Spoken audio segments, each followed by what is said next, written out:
And we all want to thank all three names.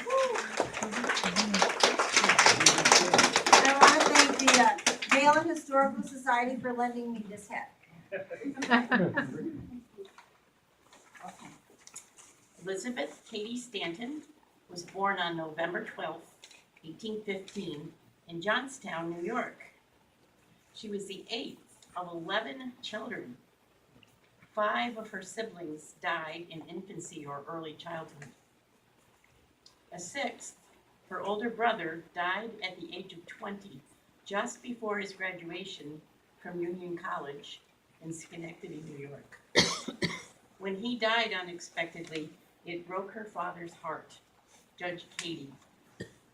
He wept for days and nights. She went to her father and sat on his lap to comfort him, but all he could say was, "I wish you were a boy." She vowed to be equal to any boy. She rode horses and jumped 4 feet high. She won a prize for studying Greek. She rafted across raging waters, but she could never really bring him joy.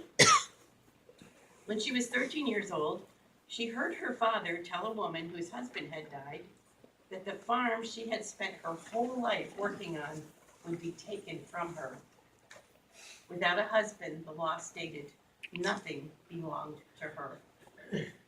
Elizabeth was horrified at the unfairness. Women could also be abused and beaten. Their children could be taken from them. When a man tired of her, he could throw her out without ever being prosecuted. Elizabeth said that the law that promised women nothing should be cut out of the books. Judge Cady said that wouldn't change anything. The law was still the law, and only men could change the laws. She decided right there and then that she could do anything a boy could do. If women could vote, they would change the laws.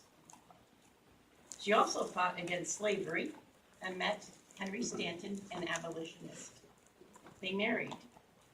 She became Mrs. Henry Stanton, but she refused to ever be called by that. She kept her name and was always Elizabeth Cady Stanton. She had babies, cooked meals, washed dishes, mended clothes, and did laundry. She loved her babies, but she did not love housework. She knew she had a bigger calling. She and Lucretia Mott spearheaded the first women's rights convention, the Seneca Falls Convention. It was held on July 19th in 1848, when she was 43 years old. She wrote the Declaration of Sentiments, which said that women were equal to men and should have all the same rights as men, including the right to vote.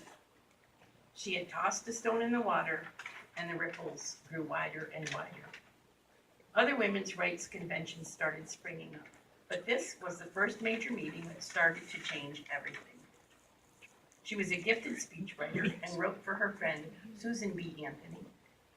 They traveled to New York and Washington and around the country, speaking to people about the equality of women.